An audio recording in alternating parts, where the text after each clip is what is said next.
Oh, is it 21? 21. I don't even know what day it is.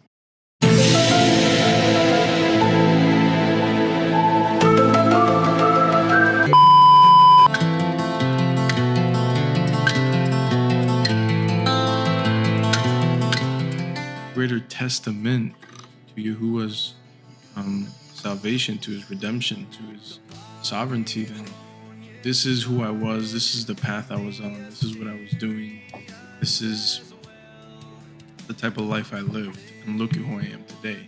Not by my own strength, not by my own might, by his ruach. Shalom, shalom. Shalom. Can you believe it? Can you believe it? Guys, welcome. Shalom, and thanks for joining us on episode 21. Today's a very special episode. You might be asking why. We're not going to read any scripture today. Oh my gosh. That's it. They deserted. They done gone crazy. They broke the pattern. Yeah, we're not reading scripture today. We're going to do a little testimony sharing. And this is something Yoshi and I talked about for a while. I said, hey, once we get through the book of Genesis and the parchment, we should take a little break, do something a little different, do something a little wild, and share our testimonies and, maybe something through that conversation. See what kind of just happens. Yes. What better way to kind of introduce?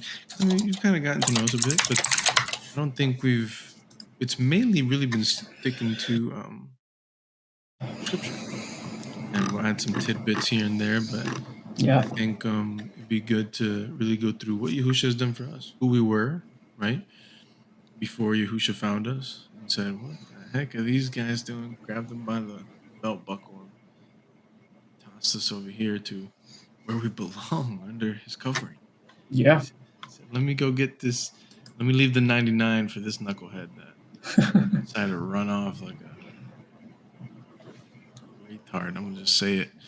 Come on, man. We're going to be canceled before we yank us back in there. So, so that's what the plan is. We're going to share our testimonies and, just have a natural conversation, see how it flows. And then to where if you're looking for a little scripture reading, we'll be back to our regularly scheduled programming on episode 22. Yeah, we're excited to be a little fun, you know what I mean? And get back into something a little more personable. So, we're also live. If you guys don't know that, we go live now. Now we are venturing the wild waters of the internet. The interwebs. You know what I mean? We're all the Redditors and weirdos. You know what I mean? Are. And so every Thursday around, 9:30? 9, somewhere in there. We're just around that time. We're getting better at punctuality. So if you guys want to catch us live because we don't. Are we putting all the stuff that happens live in here, or are we just pretty much sticking to? No, we are just sticking with the reading. In other words, if you don't see the questions that are going to happen in the live stream, if you don't see the raccoons that enter in our houses and everything else that happens in the live, you're not getting it because I'm snipping them suckers out the video on the edited format. So it's kind of exclusive. Yeah. You know what I mean? Because the live stream is supposed to be interactive. But the video, it kind of when it's recorded, it kind of cuts the flow of the reading. So it doesn't make much sense to put the live stream interaction into the video, unless it's a pertinent question to the subject, because then it can add up some context. But other than that, it's better to kind of separate the two things because it makes it more organized. It makes it exclusive. You know what I mean? So it's if you can make it to the live, you get some premium content that you wouldn't get recording, so it's kind of cool like that. So we didn't plan this. I have no idea how we're gonna flow through this. But me neither. I think I'm gonna cop out, and I think Yoshi, you should start with your testimony. You know what? You can be my first guest, my first Servant's Paths podcast guest, and I can interview you. Yeah, that's good. I think it works. With questions, it works because I'm sleepy. Because I'm 1 hour ahead of you, so it's kind of later here. But yeah, I can't. I think if you start asking me questions, it's gonna make more sense Yeah, than you if gotta I give it just yap, some. because you know that I like to go into tangents, and sometimes Yeah, it's hard to bring me back. So it's questions are definitely the way to go. yeah. I think you're gonna lose your respect for me, but I mean, Nah, that's a lot of people have already lost their respect by me because of my testimony, because it's not the average one. yeah, yeah. It's not, but it's fine. And you know what I love about Yoshi's testimony is that it shows the power of Yahusha. And that's what a testimony is. That is the whole point of a testimony, to show what Yahusha has done in our lives. And what greater testament, that's where you get the word testimony. What greater testament to Yahuwah's salvation, to his redemption, to his sovereignty than, this is who I was, this is the path I was on, this is what I was doing, this is the type of life I lived, and look at who I am today. Not by Yep. my own strength, not by my own might, but by his ruach, by I mean, his son Yahusha, who was the perfect sacrifice. And because of that sacrifice, I am able to be this new creation. No longer, forgive me because I know you don't like this, no longer am I Enrique. Did I yeah, say it right? yeah. Is that the Brazilian way of saying it? But I am, That's the general Brazilian way of saying it. okay, but I am Yoshiyahu, right? Yeah, And different bloke. And what better way to exalt him, to praise him, but to tell people, this is who I was, this is who I'm today, and it wasn't by my own strength, but by the strength of you, and through his son, Yahusha HaMashiach, right? Yep, That's the whole point of a testimony, guys. And that's why they're so powerful. for So sure. we're gonna start way, way back, Yoshi. Way, way back. When I was a wee lad, The wee little lad. and the coast of Ireland. You're a little pipsqueak. Yeah. You know what I mean? So where did you grow up, Yoshi? Where were you born? Okay, so I was born in the south of Brazil. The south of Brazil has three states: Rio Grande do Sul, which is the furthest south, the most southern one; Santa Catarina, the middle one; and Paraná, the most northern one. So I was born in the southernmost state, Rio Grande do Sul, in a city called Caxias do Sul, which is like very mountainous. And I believe this is where my love for the cold weather comes from, because like I have the cold in my veins. I love the cold because of that city. So yeah, it was a very small city, and now is riddled with crime. I'm glad I'm not there anymore. But my whole family is from that state. But then I was just born there. Then after 1 year and 7 months, I think, we went to the middle state of the south, Santa Catarina. And there I stayed until was 25. Yeah, till I was 25. Then I came here. But anyway, go to your questions. I think it's better to Well, guide that me was my because, question. I go through tangents. No, of course. That was my question. Where were you born and stuff like that? Okay, so how would you? Here's a good question for you. Right? How would you describe your faith to someone else? My faith. Yeah. I mean, the book of Jude makes the best explanation possible. That's the one true faith, once and for all delivered to the saints, the Kiddushim. That's the faith that was delivered in the garden, that traveled through time and history, maintained itself, was very twisted by a lot of people, but at the end of the day is the only one that kept true to its origins. I think our faith would be described as the will of Yahuwah, but practiced in the lives of mankind. It cannot be fulfilled by one person. The whole thing cannot be done by one person. It was fulfilled by Yahusha, but the final purpose is for all the generations to fulfill together, because this is a task for no man. This is a task for his body. So I think that's a pretty good general description without giving too much detail, because I would like to hook people, like to reel them in with cliffhangers. No. I don't like to give all the answers like straight up because I'm a curious person. And what kind of keeps me going in a subject is not having all the knowledge at once because I need motivation. So I would describe my faith as the only one that was given once and revealed only once, and then it was passed on generation to generation by the Kiddushim. That started with Adam and Chava, and they messed up, but because they messed up, we had a chance also of being saved because they kind of opened up the doors for mankind to come up. Yeah. It's really fascinating because I think oftentimes when people look at the scriptures or look at the Bible, they kind of like personalize it, right? Like it's about me, and like how does this benefit me? What does this have to do with me? And to a degree, like that's acceptable, right? Because Yahusha came not just for everybody else, but he also came for you. So there is this personal relationship you develop with the Messiah, with the creator of all things, with the creator of heaven and earth, the Father. But it's also it's almost like this group project that started not last year, not with your grandpa, not with your great grandpa, but happened way back. Yeah. And it's like it's this progressive work and progressive revelation. It's like this thread of work. Like everyone's been working. It's like this farm that has existed for thousands of years that people have constantly been working and tilling and planting seed and watering and fertilizing and sowing.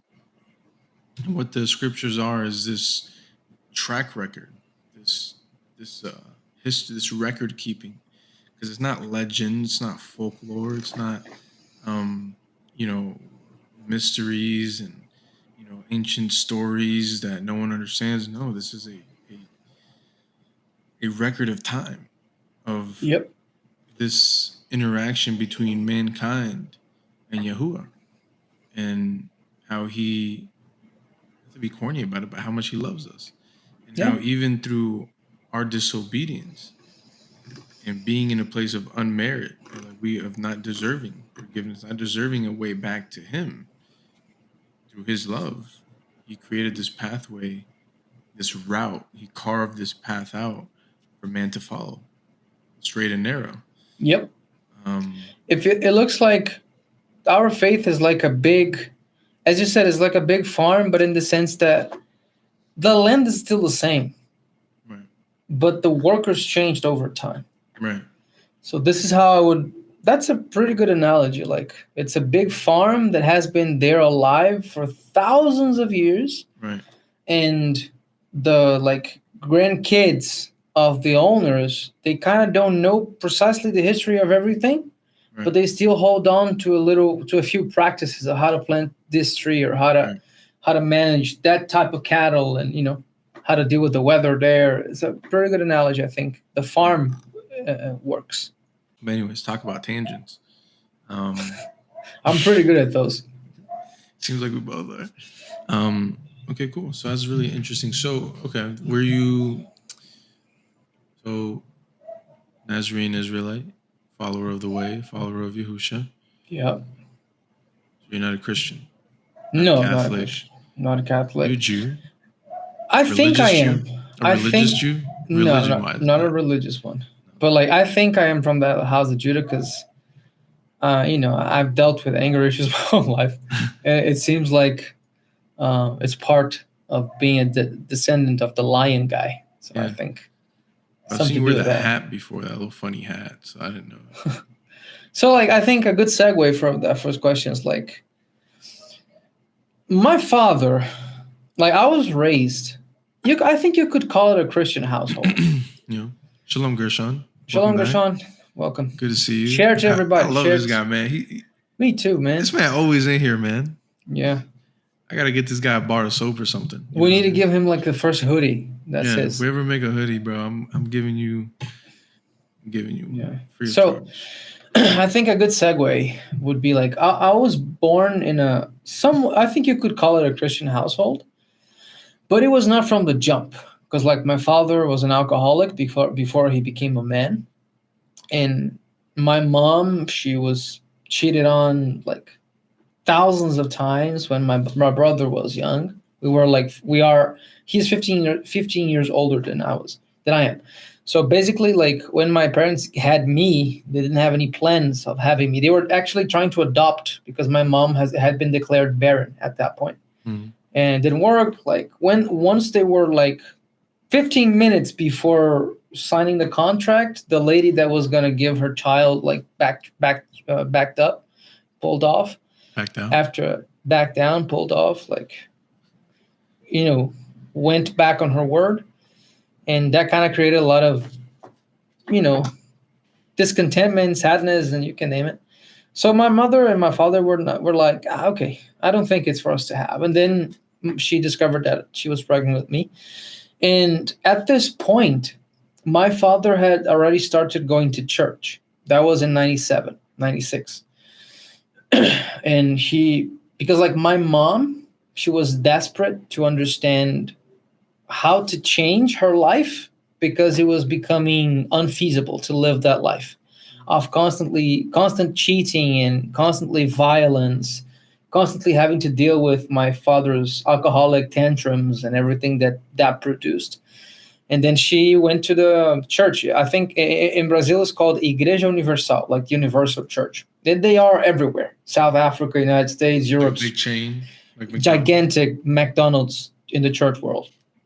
And then my father, he decided to start going with her because he thought that she was cheating on him because she would come back happy after the services and whatever. After like years of sadness in her face. And so like after that point, my father went to the church, and the first time he got there, and I don't know if this is about my testimony, but I need to give the backstory. Of course, so he went to the church one day, and the first day he went there, he said that in his words, God spoke to me, and I couldn't stop crying after hours. Like I couldn't stop. I was in the last row of seats, and I couldn't stop crying. And then the pastor came to me and said, "Yo, is everything okay, sir?" Whatever. And then I started talking. He said, I started talking to him and whatever. So like Yahuwah caught my father real good. It was like a gut punch. And I walked over to him and I went, bam! I punched him in the chest as hard as I crumpled the kid. I just crumpled him. Change of habits, and he stopped alcoholism, and he was also addicted to cigarettes. He was a smoker for 20-something years, and he stopped like abruptly. In his case, the deliverance was instant. It was an instant deliverance. So with that context, I was in that household. My father was a devout Christian, and my mother kind of fell away after the years because my father went to the extreme. Like he was an extreme heathen in action, and then he became an extreme Christian. Like he would say to our faces, like, my faith comes first. You know what I'm saying? My faith is better and is more important than you all. He would say that to us, and my mother didn't appreciate that too much. So I had that influence, but I also saw like the bad side of that extremism, because in that church, they are very known for like extorting people, like exploiting them financially and whatever. When you are there, you cannot understand what's happening, but it is happening. But once you are outside and you look in, you can see like what they do. Right. So in that scenario, my mom started kind of seeing only that part, and it started like falling out of the faith. Like my father gave her a car, and like 2 months afterward, he gave the car to the church without consulting her. So he went kind of crazy. And after seeing this, my adolescent brain kind of make the correlation that my father's actions were equal to the church. So I went straight up to paganism. I didn't want to have anything to do with that. Mm-hmm. I just like straight up went to paganism. And even when my dad was in church, like I didn't see much of a process of development. I just saw my father always the same. I didn't see him changing. We were always broke. He was always like arrogant. I am the chief of this household and your voice doesn't count. So I kind of, I didn't appreciate that. And I related that to the church. In my head, they were equal. That was the consequence of the church. So I went to paganism when I was like 14. I started high school. Not 14, 15. Yeah, 15. I started high school in this school that was close to my house, a few minutes from my house. I would go on foot. And I was introduced to death metal, which I still love. I still love the genre. I don't listen to it much because, the people that do the style of death metal, they cannot do with nice lyrics or lyrics that point to Yahusha normally. So I just, I like the drums and the guitar, but I don't listen to it anymore. And I was introduced to this band called Amon Amarth, which is basically, I think, is a Swedish band. And they make music about the Norse mythology and the Norse gods, and the Norse demons and whatever. Like the guy with the hammer that I don't dare say the name anymore because I used to drink to him. It was a very serious thing. And even today, like if I see like, not the Avengers because that's kind of cartoonish, but like if I see any song that I used to listen to back then, it kind of shakes me a little bit because it was deep in my spirit. Yeah. And I remember that. Yeah, I used to have, like, I have tattoos to prove it. I have this one. I have a raven in my head. I cover with hair now because I don't want anybody to be, influenced by it. It's not ugly by no means. I was deep. I was deep into it. Like, He was 10 toes deep. He didn't say I'm gonna dip a toe. He said I'm gonna dive right in. Yeah, I'm gonna dive head first. I don't care. I didn't have any reasons to live, and I'm leaving a little bit of little things because like my childhood was not bad. I had the two parents at the house. I had love from them, but I suffered from depression ever since I was 10. Like I wanted to kill myself when I was 10 because I was rejected in school. Like I was beaten up. I suffered bullying, and then my father once. He told me, man, I cannot be solving your problems. You need to defend yourself. He said that, but I took it to a whole nother level. Mm-hmm. I became like an injured puppy. Like I wanted to kill everybody. I didn't want to be hurt anymore. Then came the anger issues and the violence and everything. How old were you at this point? What? 15, 16, you said? Like it started when I was 10 at school, but I got to paganism at 15 in high school when I started high school. But anyway, so I always had that issue with depression, and I didn't have many friends growing up. My brother, he left the house very young, and I connected like his wife and his children because he was a father. I think he was 19. So in my head, I thought that their children robbed me of him. Right. Basically, I thought that I lost my brother to his life when I was a child. Like a child's brain works different, but like this is how I felt. So I didn't have my brother who was a hero to me in my life. I didn't have friends.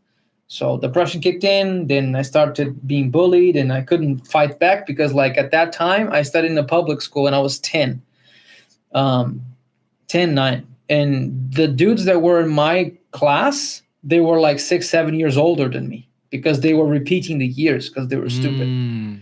So like I was getting beaten up by 4 dudes that were like 16 and I was 10, like in the bathroom, and I couldn't defend myself.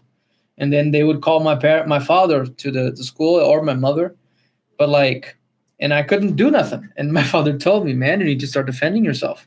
At least you're gonna earn their respect and they're gonna leave you alone. At least that part. And then I developed the Napoleon Chihuahua complex that, I'm small and I'm going to, take out every teeth out your mouth. So when I started high school, 14, 15, with all that baggage, I got there again. And high school is the most vicious period of adolescence, like in terms of social relationships. Yeah. And I was fat. Like I'm not anymore, but I was obese. I was gigantic. I looked like a Volkswagen bus walking on 2 feet. I was enormous. Very unhealthy. Couldn't run that fast. Like I didn't attract any girls. Everybody just wanted to dork me or, just avoid me. And the little friends that I had were not good influences as well. when I came to this death metal thing, I kind of found myself in a way, because I was the fattest one. Like the drummer is always the biggest. So, okay, I think I have, and I like the drums. I also play the guitar a little bit. I kind of got included into something, like that little desire to be of a tribe, so to speak. Yeah, to be a part of something. To be a part of something. So I felt included, let's put it that way.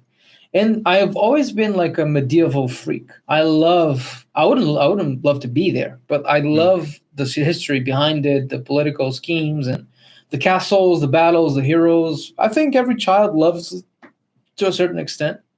But it kind of carried with me, also because I am fluent in English, and I have always been, as far as I can remember. I had all the knowledge that I could have in series, in movies, in documentaries, because I've been old ever since I was a child, mentally. So with all that, I dove headfirst into this Norse mythology, Scandinavian sagas, and whatever. And I discovered that there was a kindred, which is like a congregation, let's put it that way, of that religion, the Azatru religion, in my city, in the city that I used to live in, Florianopolis, in Santa Catarina, the middle state of the South, and the capital, by the way. And then I went there. This guy, I'm not going to mention his name. I don't think it's necessary. But he said, yo, let's go there. Let's talk to the leader. You want to do your initiation? Are you ready for the commitment and whatever? And I was like, yeah, dude, let's do it. Again, so how old are you at this point? I was 17. No, I was 18. I was 18. I was finishing high school at this point. Finishing high school. And you started looking into like Norse mythology.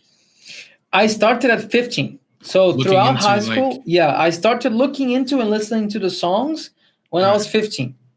Now I'm 20. But just as like a hobby, you didn't think it was like an actual like religion that people did. No, like to me it was Marvel, like was fairy tales. Just like, which is crazy because I didn't even know people like actually. I thought that stuff died like 2000. No, I didn't know people like legit are still like people in Iceland. They are coming back with it now. Really, that's crazy. Yeah, like they are sacrificing cows at weddings and dedicating their children to the gods and whatever. Yeah, they're going crazy again. Okay, so you found a congregation, to put it simple terms, that does rituals. It's the same thing. Yeah, it's the same thing. And at this point, again, remember, I was a fat kid. I've never been too charismatic. Like I crack jokes and everything. And now I'm more comfortable with myself. And Yahuwah, he shone light into me that I never saw before. I was a mechanic, man. Like I was hard. I didn't play. I didn't have connection. I didn't have relationship skills. I couldn't speak to people. I was very like a dog. I couldn't, like a Rottweiler. For breakfast, Yeah, like the only interactions that I would have was between me and my hammer and the steel that I was molding into something or breaking. Milk. I needed some milk. I get that reference. How tough am I? How tough am I? I had a bowl of nails for breakfast this morning. Yes, so? Without any milk. Yeah, he needs some milk. So, at that point, I was looking to, I wanted to have a girlfriend. I wanted to have any type of female attention because I couldn't get none. I was ugly as hell because I didn't take care of myself. I didn't care. I mean, I'm honest. And this sorcerer, this witch girl on Tinder, I posted my pictures of my tattoos and stuff. And she liked it, and she asked me to marry her. I was 19 at this point. So, and it was at this point that I went to the kindred's leader house. I'm not gonna say his name as well, because I don't think it matters. And then at that time, they were doing the initiation of that guy that brought me in. So I was expected to be there and get in touch with them for a few more years, like a few more months at least, so they could know me and see that I was serious about it. And man, the thing is, like, at that time, I remember as if it was today, we went to buy some beer, me and this other guy, I don't know the name of this dude. and they were preparing the ceremony. And basically, the ceremony was an oath. It is called the oath, and you confess, like you pledge your allegiance to the gods and the one that you choose, the one that has been revealed to you, and then you drink. And it needs to be an alcoholic beverage to show like the commitment. I don't know precisely the reason. So is this in someone's house? Like someone's in a field house somewhere? Like no, just in their house. Like we were like playing video game. Yeah, we were playing video game, and then okay, let's do the oath. So you're just playing video games, and someone's like, "All right, it's time to go." Yeah, an oath to a false light. Yeah, but like very serious. You know what I'm saying? Right. Very, very somber, very solemn ceremony. We were kids. I mean, so he did that, and this guy didn't drink. The guy that brought me there, that took me there, he didn't drink. So he did it with watermelon juice, because it's the only juice that we could find in the store. And then I did it with beer, and I didn't drink beer at that point because my father was an alcoholic before I was born. So I was like mentally, I cannot do that. If I touch a beer can, I'm gonna ruin my life. So I saw it, and I was like, man, I need this, because I remember the tales of the band songs and the poetry and the sagas and the series and the documentaries and everything else. And I was like, man, I need to be a warrior. I need to go to this place. I need to die doing something meaningful with my life. And if it starts here, it starts here. I don't care. Let's do it. But I never got to do that.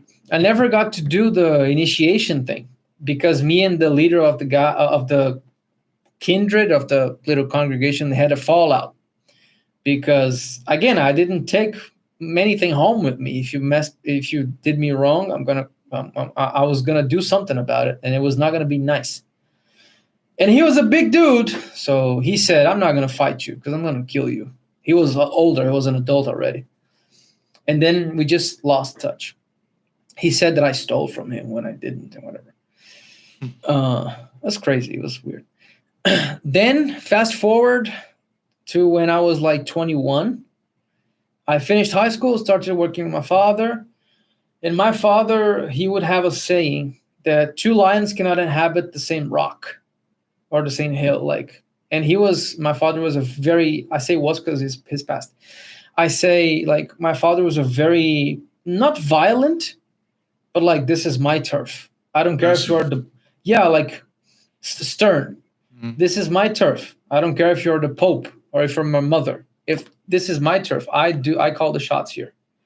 But he was a terrible financial manager of his business. And I always tried helping him. My brother always tried helping him. And again, your voice has no power here. I am the God that calls the shots and whatever. Yeah. So it was difficult working for him and working with him. So I speak English. There was an English school close to my house. And I was 21, 22, I think. So I applied for a job there as a teacher, as an instructor of English. And it took me a few months to be there. And I never studied there. I basically never studied English before that. So once I got there, I remember as if it was today. The day I got accepted to that English school, I was in the lathe machining a piece of steel. And I got a call. You told me about? Yeah, the big lathe. The infamous lathe that he tried to sell? Yeah. No, not that one. He bought that one years after, when I was already managing the company. Yeah. Yeah, that one, the guy stole it from us. Like, my father sent it to have it fixed, right. And the guy that was supposed to fix it, like, stole it and never came back. So anyway, I was in the lathe doing that piece, and somebody called the front office, and my mom came saying, "Son, it's for you. It's from the English school." And that was crazy. I picked up, and remember, I didn't have any experience. I was a mechanic. I didn't know how to speak to a potato chip. I didn't know how to speak to people.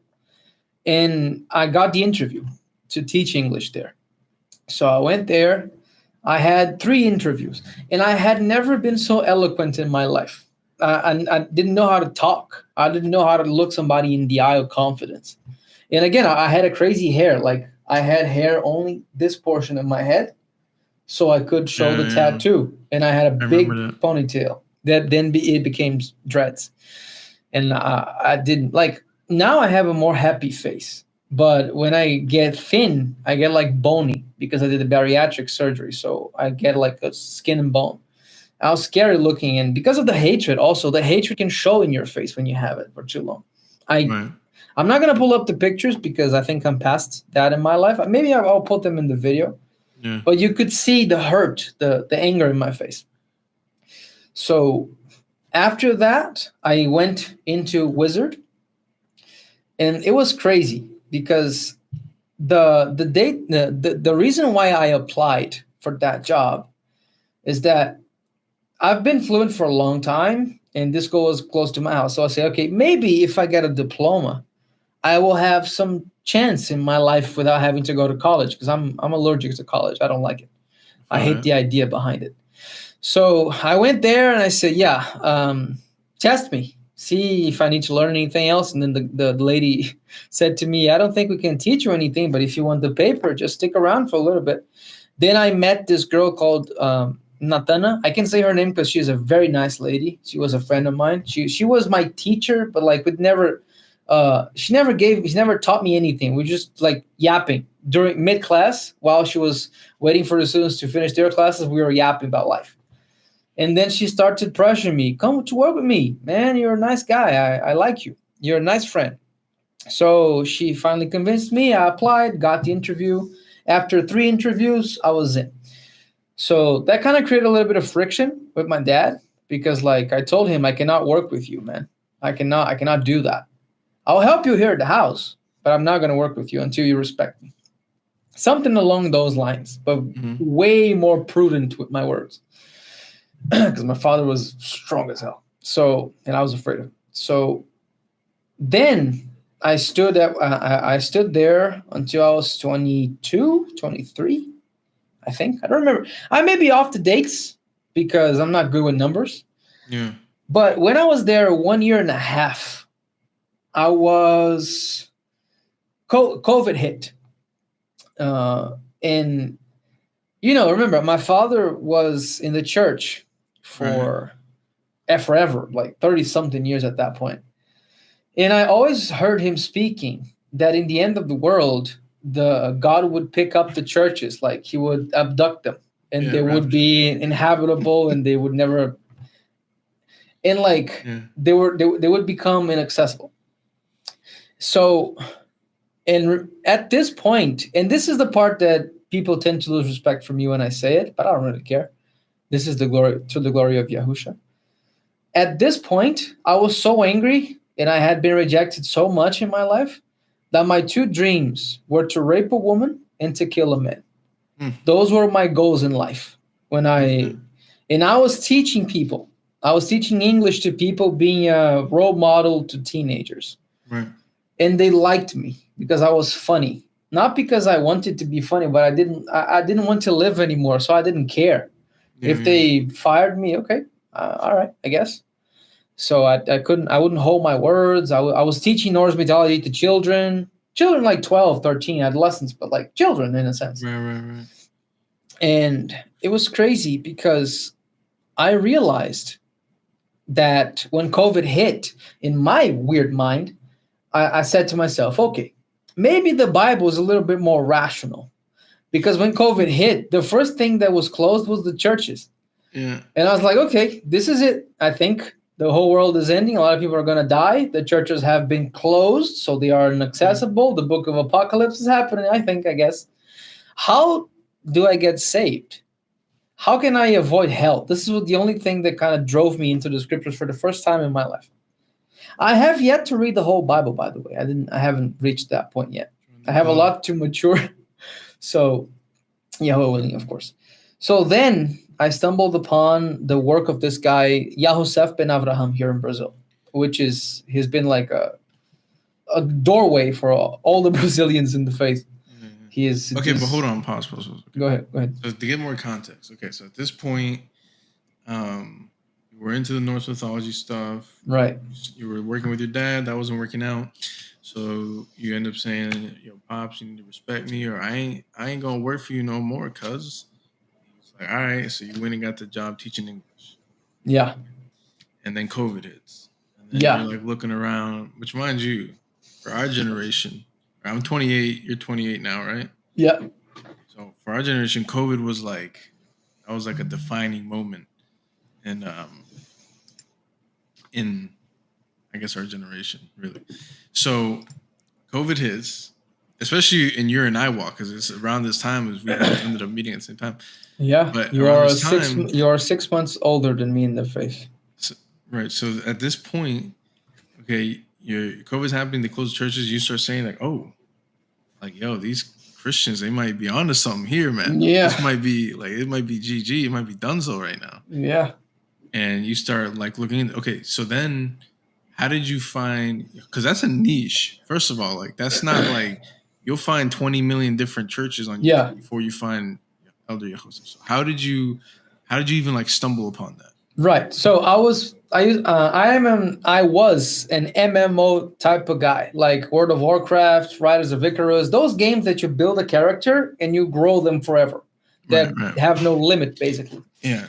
So I used to play with these dudes, and I don't remember the name of the guy, but like one guy that was playing with me one day in a guild, and I asked him, like I voiced my concerns to him, like I think these Christians are onto something. I think my father was right, because like COVID is hitting. And at this point, when COVID hit, the school kind of closed. So we went online.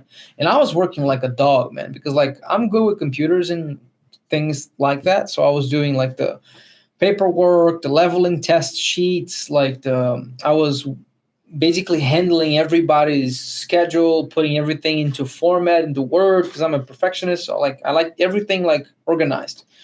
So I was working from dawn to dusk. I was getting like in my own head a little bit meshuggah, a little bit crazy. So sometimes I would play on the weekends, and I was playing with this dude, and I voiced my concerns to him because I was about to go crazy. I was about to go nuts. And I asked him, do you know what is the scriptures? Like, what is the right one? Because I know like my father's church has a scripture, and I mean, I don't think the right word is going to come in a wooden box with a letter cover. I think that's too bougie for something that was written like 6,000 years ago or something like that. And he was like, yeah, try the King James 1611. I think that's the best one, because like it's the oldest that we have, at least. So I went after it, and then I typed on YouTube, like in Portuguese, what are the best scriptures? And then I stumbled upon, or something along those lines. It's been a while now. I don't remember quite well. But then I found the scriptures that Elder Yahusha translated from Sholiach, the 4th edition. And I was like, oh, maybe this is it. Because this dude has a weird name, Yahusef ben Avraham. I was like, Avraham sounds like Abraham. Yeah, which is Abraham. It sounds official, you know what I mean? Yeah, it sounds official because like it sounds more Middle Eastern-ish. Yeah. So I think that's it, I guess. And they were talking about the scriptures, and also, I read the King James, and I was like, this is precisely the same thing that I was reading before, but in a weird ass English. I don't understand nothing that's going on here. This thous and hath and doeseth. I don't like that. Yeah. It's weird. And I stumbled upon that. So I tried. The Elder Yosef had a discipleship. It still has a discipleship program. It starts every Aviv with a new class, and they go like 7 years reading the scriptures. But I am very impatient when it comes to, especially then, I was looking for answers. I wanted to be saved now. I didn't want to wait because the world was going to end like tomorrow, I guess, next week. Because I have a very rational mind. So I was like, 1 + 1, end of the world, I guess. So I think I have to run with it. Then I stumbled upon him, and there was this man, this YouTube channel called Professor Afonso. And he's like a scientist, and he basically was promoting Elder Yahusef's Bible, saying that this is the real deal, and here's why. So it was the first time that I actually saw a reason, like this is why this is better than everything else. And then I started reading for my own self, And the scriptures, we have the parashot system, the system of portions, and you're supposed to read like one chapter a day for each week, and they have like, as we are doing, Genesis, Luke, Genesis, Matthew, whatever. I read 26 parashot in 2 weeks because I was scared. I didn't want to go to hell. Start panic reading. Yeah, I started panicking. I was eating it like 6 hours a day, like 4 hours a day, like a crazy maniac. I'm the fastest reader in the world.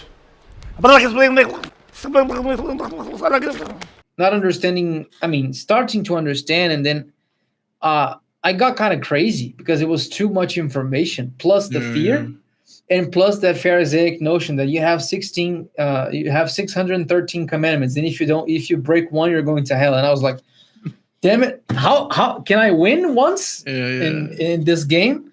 So I became crazy. So then I was like, okay, let me back this up. Next new year for these people, that I don't know when it's going to be, but I think it's in March. I'm going to start. I'm going to apply for the class, and I'm going to go with him. I'm going to go slow. And this was not like live on Zoom. It was just like some recorded videos that you were supposed to read and analyze the video. Read, watch the video. Read and watch the video. So I started doing that, and I did it for the first year. I concluded the first year. I think was 22 or 23. No, 21 or 22. And at that point, I had some questions, and I couldn't ask because Elder Yosef has a different way of working. I'm not here to judge. Neither am I here to say that it is right or wrong, but he has a different approach. He doesn't have like live meetings and whatever. He's more catered to the people that are there with him. And again, I'm not here to say if it's right or wrong. So seeing that door was kind of closed, and I still had my questions because that fear factor was still in, and I didn't want to go to hell. And at that point, nobody had told me diddly squat about how to avoid hell. Elder Yosef would often mention his mentor, his instructor, Sholech Moshe, a Lithuanian American, or a descendant of Lithuanian Americans that taught him for an X amount of years. And then I went, then I looked for the congregation name on Google, and I found the website. And it was at this point, I guess, I don't know if you guys were doing the Zoom meetings before that. I think yes. But if I'm not mistaken, it was like a novelty. It was not something too old, like the Zoom meetings in themselves. No, when you joined, it was maybe going on for 2-3 months or something like that. It was like embryonic phase. Yeah, it was like. So like I saw it on the first homepage of the website. We have meetings here, and 1 week I clicked, and once Sholech let me in, I dropped it because I was scared. What if my English is not enough? And I was not expecting like a New Yorker with a full English accent. I was expecting a Middle Eastern man speaking broken English like that, because like Elder Yosef said that he was from Lithuanian descent. Yeah. And I was like scared. So the next week, and it's funny because I'm already 5 years in the faith. So it's 2020. It was 2020. August 2020. It was my birthday is 30th. Is the August the 30th. That's my birthday. And I remember as it was this day. It was a Friday, the 29th of August. And I entered. A week, I fumbled the first week, and then I joined again. Yeah. And like the meeting started, and Sholech instantly, yo, Enrique, who are you? Welcome. Like I was the first guy he addressed. I was the first guy he addressed. And I was like, damn it, I didn't expect that. I just wanted to be a fly on the wall here. So I was there. It was frightening because I didn't know what to say. Like my English is not bad. Like I didn't know what to say. I just carried a conversation, I guess, with this elderly gentleman that was talking to me. And I don't remember much about that night, but I got saved that night. Sholech prayed with me. A lot of you were witnesses of that. And after that, like I started following the Shabbat services that to me were very boring because I didn't have friends. I was very much on that Pharisaic agenda that I cannot turn on the TV on Shabbat because I'm going to go crazy, or Yahusha is going to, hit me with a lightning bolt. Yeah. I couldn't pronounce the names, so I would cry on my prayers because I didn't know what to say. It is Yahuwah, it is Yahweh, is it Yahusha, Yahushua? I was very confused. Bro, I remember. was scared, man. I remember one time. I think a little bit after that, I think we traded numbers or something, and we started talking, and you were telling me all this, and I was like, "Wait, what?" And you're like, "Yeah, dude, on Shabbat, I'm just like I can't do anything." I was like, "What do you?" So I was like, "What do you do?" You're like, dude, I just lay in my bed and stare at the ceiling. I'm like, bro, what? Like, what do you mean? He's like, yeah, I just lay in my bed and stare at the ceiling. I'm like, bro, what? No, I'll be like this. Like, I was like, no, bro, chill, man. It's not that crazy. Yeah, I think until tomorrow, I guess. I would think like that. It was so funny. I was like, yeah, this poor guy. Yeah, I was going nuts with this because I really wanted to be saved. I wanted to avoid hell. But then once I was saved, I was like, okay, what next now? Is this the prison life that I want, that I need to live to be saved? I mean, it sounds like a fair trade-off, but is that bad? Yeah. And then 1 year after that, of course, I started growing in the faith and understanding a few things. And I'm not a person to half-ass anything. I like to think, at least. So I didn't leave Shalich's company as all the time that I could be there. I was there. I don't think I ever missed a meeting in this first 3 years that I didn't have many responsibilities regarding the faith and with other people involved. Praise be to Yahuwah. And one thing that I realized is that, and after the first year and a half, Shaliach Moshe came up with the idea of the Elders Unity Service, of connecting the congregations and their leaders on the Shabbat or on a Chodesh. And Elder Yosef approached me. He invited me to go to his house, and then, no, actually, he asked me to translate the Unity services. That it was going to be once a month. Yeah, I remember that. And I was like, yeah, okay, cool. And then Sholiach, being Sholiach, he said to me, he sent a text to me on Miwi. You the guy that Yahusha was talking about, the translator from Brazil, whatever. Yeah, and I said to him, yeah, I was like that. I was the guy that you helped pray on that Friday. Oh yeah, I remember you. Yeah. Do you want to translate all the meetings? And I was like, and that's the same week. I had said yes for once a month, and then he approached me. No, what about every month, every meeting? You need to be here anyway. You need to fulfill the commandments. And I said yes. My body said yes. I didn't want to say yes because I was scared. Because that meant that I had to confront my father and say, Dad, I'm not coming in these days. We didn't work Shabbat, but I said to him, I don't think that's going to work anymore. This Friday, this Wednesday, that Wednesday, and that Sunday, whatever. And I was scared. But I said yes. So now I had to do it. And I couldn't go back on my word. So after a year and a half, I was still working at Wizard. I hadn't been laid off yet. And I don't think I would have been laid off because according to their words, I was the best employee there. And praise be to Yahuwah. After I got saved, I started wrestling with, man, I cannot work on Shabbat. This is not right. I cannot be professing my faith here to these people, but I'm still working on Shabbat. This is not right. And the Ruach started convicting me. And that conviction process went on for 3 months. This was already 2021. And then I approached my boss, Miss Michelle. She was a wonderful lady. I say was because I don't know if she's alive. So I say use past tense for that. And her husband, Fred, as well. Very nice people. And I went and I requested a meeting. I said to them, I cannot work on Saturday because this is what's written. This is what the scriptures expect of me, and I cannot be breaking this. Can we make an arrangement? And they said that they were going to think about it a little bit, see their possibilities, and would call me later. And then she called me and she said, unfortunately, it's not going to be possible for us to give you Saturdays off because, you're a teacher. You need to teach every time there's a class there for you to teach. And we cannot, close a class, a whole, lose 6 or 7 students because we cannot cover you there. And I said, okay, so unfortunately I'm going to have to leave because I cannot compromise. And when I said that, she offered me everything, like a lot of money. She offered me not a position, because I've never been a manager type of guy when it comes to other people. What an irony, right? And then I said, I'm sorry. I don't want more money. I just want the Saturdays off. Can you do that? Because I like working for you. It's a nice company, and I was having fun there. I was actually getting better at English, which is a passion of mine. And then she said, unfortunately, we cannot do it. So I said to her, okay, so let me train another professional to cover me. Like, give me 3 months. Is that enough? Then she agreed. And then I stood there for more 3 months. I developed the savior complex, as I believe everybody does.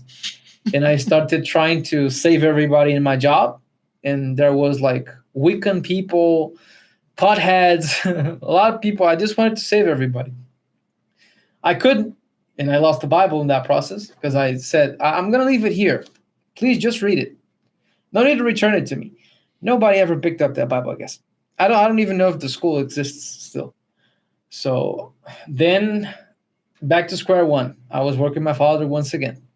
But now he respected me a little bit more because I had the guts to say no to him and to leave and to hold my own for a year and a half. And I chose to leave the teaching gig. So then my father started respecting me a little bit. Then I started working with him. This is the phase that he bought the famous lathe that he basically financed and then sold after without paying it. Very nice. That was a crazy thing. And fast forward like 1 year. Now it's 2023. No, 22. Yeah, 22. Then my father dies in September. And then my world burned, basically. Everything turned on its head. And now I was the man of the house. I was the chief of the company. I didn't know what to do. I was scared. And when I thought that nothing could be worse, basically Yahuwah told me, leave the company. And it was, mind you, it was just me and my mom. And my mom is an elderly lady. She doesn't know how to work computers. She doesn't know how to send an email. And that was my test. Like, do you love me that much? Basically Yahuwah telling me, choose. And I denied 3 times. And like that company was killing me, like stress wise. I was 25,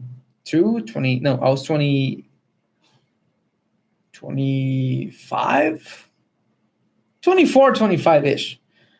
And I was going to the hospital like every month out of stress, like my heart pounding. I couldn't feel my limbs, like very grief state of stress.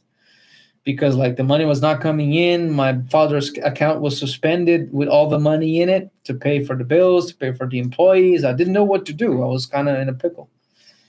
And then I asked Sholiach like about advice. And he said, Yahuwah is telling you what to do. I don't have a better answer than that. You need to trust him. And I remember he said this sentence. Just say to your mom, Mom, I'm leaving the company. Can you pass me the rice? He said it like that. In other words, Yahuwah can take care of your mom way better than you can. Mm-hmm. And I had to get to grips with that I needed to choose Yahuwah in that point. And I did. Then I started working from home, helping the translations and helping my mom every time that I could. I helped her. I built a system there to try to make the experience a little less bad. It's never going to be better for somebody that hates that. So after a little while, I went to live with the Colodos because I was in the process of marrying another lady that, praise be Yahuwah, I didn't. And yeah, the Colodos offered me their house, so I didn't have to pay for rent. So I could start fresh in my marriage to live with them. And okay, that's nice.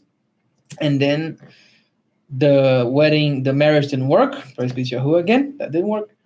And then, but I went to live with them anyways because I was feeling like an amoeba in the house, like still in my mom's home, like close to 20, like my mid-20s, being a male. That's like weird. That's a bad trip, I think. It get weird, Yeah, it starts to get weird. Like you start thinking that you're not going to evolve into a man, and you need your own space, you need your own self. So I went and I lived with the Colodros in the middle of Brazil, in the mountains. It was a nice experience. It was a very nice place, pretty everything basically. Better air. My neighbors had horses and cows and whatever. It was a very fresh restart. Then we run out of money there. We're not eating that well, if you know what I mean. And the guy that we rented the house from kind of scammed us because he said that the internet was going to be good and the power was going to be good. Yeah, I remember that place. What was that city called? That town? Kamanducaia. It's a very indigenous place and very beautiful, but like didn't have the infrastructure for the type of work that we were trying to accomplish, like doing ministry or anything that entails in the internet. And didn't they try to get like a Starlink over there and they paid for it? Yeah, we did. And, like you waited like 6 months and it never showed up? Sholiach paid for it. And it never came. It never came. Like, and they billed me again a year after. Like the Starlink billed me for the monthly fee, and we never received the thing, the appliance. And then we left. Musk. That's inappropriate. I'm gonna have to hit him up on Instagram. So afterwards, then we didn't have any money. We didn't have any jobs. We were at the brink of extinction, so to speak. And then we made that little letter on a Friday night. I think you're going to remember, asking for a job. Like, we don't want any. We can work. We are young people. We are capable. These are our qualifications. Can you help us? And this is when I came up with the English classes. Yahusha came up with the singing lessons, and they are with the sign language lessons, the Libras lessons. And Koreshaho opened his house for us here in Campina. Then we came. It was supposed to be like a 4-day journey by car, but it ended up being like a 12-day journey. Yeah, I remember that. Yeah, because the car broke down, no, or something like that. The car almost exploded. Like everything that could have gone wrong went wrong with that car. Yeah, it didn't even finish the trip. We had to rent a newer car, like a city away, to complete the journey. And then we came here. Then something happened. It's a personal thing. I'm not going to mention it. It is not worth it mentioning. And then I had to come back to my mom's house to restart again. So I stood there for a year, and then I met my wife. Actually, we already had met, like when my father passed away years back, once her mom came to me and, to try and offer a comforting word. Yeah. And then I became friends with Aliyah. And I didn't know, but she already liked me. She found me cute or something like that. She already liked me. Okay. And then, I didn't do nothing about that. And I was, I was looking to be more planted, and I didn't have a house. I didn't have a fixed income. I couldn't bring anybody to that mess. And living with my mom, a lot of things that were not going according to my plan, at least. I was not in the position that I wanted to be at that point. And she also was trying to grow up in the faith and be more planted. She also was going through hell in a hay basket. Yeah. And then 2 years afterwards, she hit me up on a Shabbat. And she said, "Did I leave you without answering?" Because she has that habit on WhatsApp. She leaves people hanging. Well, that's her. Shot her shot. Yeah. And then I said, "Yeah, no, you didn't do it, but you want to marry me." Because I felt that she was it. She was her. And she was like, "I guess, yeah." And then I took her to Sholiach. I said, "Test this one for me, please." Because I have a hint that she might be it. And then she said, "Okay, I got you." And then she put her on the spot. He put her on the spot like, "Yeah, I think you're nice, but are you saved?" And she said, I mean, I guess. And he explained to her the protocol of Romans 10:9 and 10. But you need to do this on a Shabbat meeting. And she was scared because she's one of the she's one of the shyest people I know in life. And Sholech put her to the test. I think he sensed that somehow. And then she did it, and she came to the ministry, started in the meetings, and then a few months later we did the Yerusim. And in 2020, It's gonna be 20. It's gonna be 2 years in January. So this was in 24. Yeah, in November of 24. No, in January of 24, we got married, and here we are. And then we came here to Campina because it's cheaper. It's a cheaper city to begin life, and that's how I came here. Bro. It's a crazy ride, I guess. Yeah. Roller coaster from start to finish. Yeah. Pretty crazy. I remember when Aaliyah joined. I remember all that. I remember the Eruzine. You guys got married. And then when you guys were supposed to do the Eruzine, like the whole power went out, right? Of the city of São Paulo. City. Yeah. And we have to postpone it, or should I postpone it for next weekend or something? The power went out for like 3 days in the biggest city of Brazil. Bananas. That's crazy. Yeah. That's awesome, dude. Yeah. Baruch Hashem, I remember the first time I saw you in the Zoom meeting. It was like a breath of fresh air. So, but at that time I was 22, 23. Something like that, yeah. So like it was just like, you want someone like you can relate to who's like, similar in age, and you can like actually have a conversation like, oh, you understand what I'm saying. I hit you up on Facebook, right? I don't even know what you hit me up on. But I think it was just, maybe it was Facebook. I don't know. Maybe it was MeWe. Maybe, that's a terrible app. It's a horrible one. But it was Facebook something, yeah. And then I remember we started texting and talking on the phone. And then we just started chatting because like it was just you and me at that time were the only like young people in any of the meetings, really in the congregation at that time that I can remember. I think I was the first Brazilian there. At least, you're definitely. I was the first Brazilian there. Yeah. You and I were the only young people that to me seemed planted. I think there was a couple other people who were like in and out. Couple times. There were a few people along these 5 years that came and went. But yeah. So it was a breath of fresh air. I was like, oh my gosh, someone's I can talk to. Yeah. It was good timing. But yeah, man, Baruch Hashem Yahuwah, beautiful testimony. Amen, Baruch Hashem Yahuwah. And what about you, my boy? Where were you born? Where was I born? Born in Florida, the Sunshine State. Beautiful Sunshine State of Florida in 1997. Me too. Great year. Best year to be born. Best year. Best school.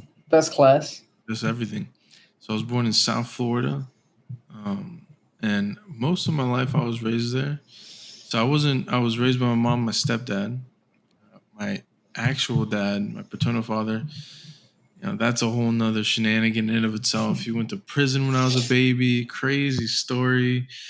My mom would tell me about it a few mob times. boss. And I don't know about a mob boss, but he did some stuff and he went to prison. And eventually him and my mom get divorced, right? They separate, they go their own ways. He goes to Colombia, and at that point he went to prison. I was like 6 months old, so like I don't really have any real memories with him, obviously. And then it was just me and my mom. And had like a rough childhood. My mom like struggled a lot working and trying to provide. And fortunately, even so far back, it's so interesting, and fascinating. Like when you look back on your life, you can see so many moments where even before you're saved, like you see how Yahuwah was orchestrating the play, how he's pulling the strings, and how his will is going to get done either way at the end of the day. And fencing you in. Mm-hmm. This is something that I remember. And I know you have experiences like that. But I remember moments that he had me in a dome of protections that I couldn't break forth. Yeah, it's like catching like an iguana. You don't know about that. Do you guys got iguanas in Brazil? Yeah, we do. You ever seen people catch them? You got to corner them. You know what I mean? You got like catching a chicken. Yeah. So, very thankfully, very blessed that there's people in, like my life at that time, like specifically like a Christian family, like helped my mom out a lot at that time. And, they would like invite us to church and stuff like that. But, it was like one of those things where we went, like Christmas or like Easter, maybe once in a while on a Sunday. My mom is, she calls herself a Catholic, so she was like raised Catholic. You know, my mom's Colombian, so it's a very common religion in South America and stuff like that. So we went to church here and there, but it was never anything that was like a prominent thing. And then she meets my stepdad when I was maybe like 6 or 7 years old, and they get together, and then I have 2 little younger sisters, and we grow up living in Florida, and then at some point they decide to go to Tennessee, the state. Yeah, it's Tennessee, it's the name of the state. Imagine that. And I was maybe like 9 years old. We move up there. How? Not to cut you, but I think that's important. How was your understanding of faith when you guys were having like this Christian rundowns with these people that you met? Like, how did you understand that? So, was that like meaningful, or just like an experience that was passing by? Looking, honestly, I never thought about that, but honestly, as a kid, it was meaningful. Like, I was I want to say religious, but I was a kid. Like, I remember, like, I'd always go to my parents' room and I'd pray every night with them. And it'd be honestly, I'm not gonna lie to you, it'd be a way for me to stay up longer. You know what I mean? So I was just trying to like not have to go to bed. So, but I would like go in my parents' room and I'd lead the prayer for us every night. I'd be like, okay, we gotta pray. It's nighttime. We gotta pray. So I go in there, run in the room and I pray with them. And then like my stepdad, he would go to like these Bible studies and stuff like that, and he had like all these little Christian CDs, and like we're in the car, like I'd play them and like sing along and stuff. But I didn't like, there was no conscious thought behind what I was doing. It was just like I knew, like at that time it was like, there's God, there's Jesus, the Bible, this is who it is. They're the Savior. Like there's a very primitive understanding of like, oh, okay, like that's what it is. And I'm very basic. Yeah. And at that point we go to Tennessee. I'm like 9, and we go with the family, this American family that helped my mom a lot, and they're like this Christian family. So when I get to Tennessee, like we're living with them at first, and they go to church. They're like Pentecostal.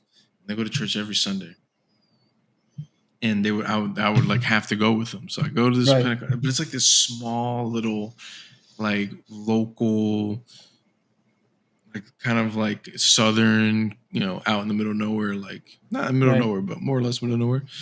Kind of isolated. Yeah, Pentecostal church. And like it was like such a small church that they would have the meetings, like the services every Sunday. Like there was no children's ministry, and there was no like Sunday school. It was like everybody was in like the main room, and like they had like these 5-hour-long services. And it was miserable. I was never paying attention. I mean, at that time you're like 9, 10, like you're just trying to run and eat dirt. You just want to go like, make a mud pie. And I go and I'm going, it's so miserable, whatever. Then my parents finally like, get on their feet and they move out. And at that point, like, oh my God, dude, I don't gotta go to church anymore. This is great. And then somehow or another, I get roped back into it. You know what I mean? Like, then I have to start going again to this church. And at this point, I'm like maybe 11, right? And I'm going every Sunday.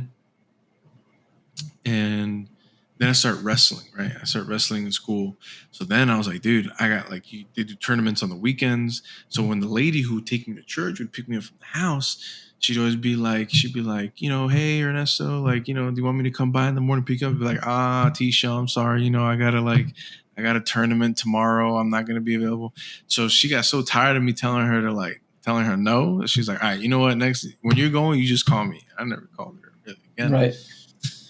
But so I go into this church for a bit, but then they had summer camps, right? So they had like this week-long youth camp, where it's like a bunch of different churches come on this property, and they have like, you camp out there. They have like these tents and these big cabins and stuff, and you stay there. And I ended up going like 2 of the years that I was up there, and I go and I guess in a way I got saved at that time. Me personally, to me it doesn't count.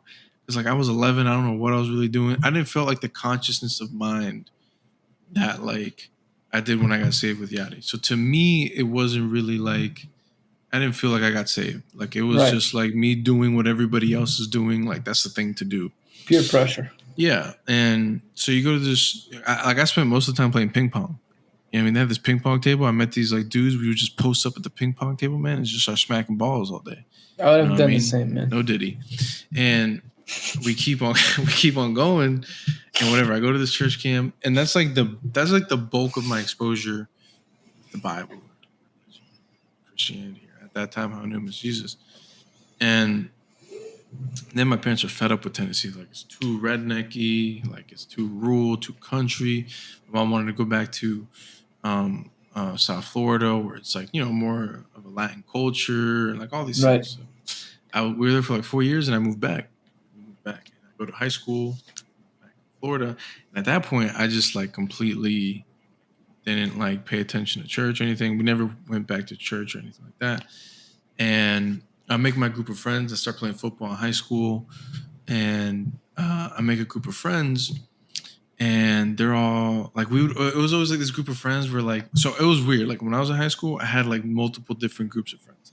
Right. I had like my main group of friends who I was in honors classes. So like they were more like intelligent. We thought we were philosophers. We'd be at the lunch table, like having like, whoa, what is gravitational time, space, capacity, and like all these, like trying to think we're like Einstein's at the table. Then I had my football friends who were a bunch of degenerates and hoodlums. Then I had like, some nerd friends over here that played video games. So I had like these little niches of different groups of people that I hung out with. Yeah. And with my main group of friends that we always like sit there and talk, we'd always have these conversations. And I had one friend who was a Christian, and he'd always be telling me about his dad was a pastor, and we'd always get into like these kind of theological debates and like conversations about the meaning of life. And I'm like 16, 17. What do you know? But in my mind at that time, I thought, we were like cracking the Da Vinci Code or whatever. And we're like having these conversations. We're like at the lunch table talking about like death and the universe. What is the meaning of all this and stuff? I used to do the same, like, but on Discord after losing 16 matches of League of Legends. That's the time to do it. And so we'd have these conversations, and my friend Abdias, he would like, he'd talk about Christianity and this stuff in the Bible and like things to say, but I never paid attention. So at this point, I was kind of taking on this like atheistic approach, right? Like I was just kind of starting to discard kind of these things that I had from my youth of like Jesus and the Bible, and God, and this and that and the other. And I started kind of adopting this atheistic approach. I'm like, there's a God, like he doesn't care about humanity. But like, how was your family reacting to that? How much did they know about it, and like, did they react in any way? So me and my so my relationship with my family is very weird. Like it's like a very so I'm a first generation American. So my parents immigrated here, right? And they their whole thing was like just go to college, make something of yourself. Like that's what we care about. And like I was raised in a very spiritual household. You know what I mean? Yeah. So like my mom was always talking about like praying and gods, even though she was like Catholic and she did like some weird pagan stuff.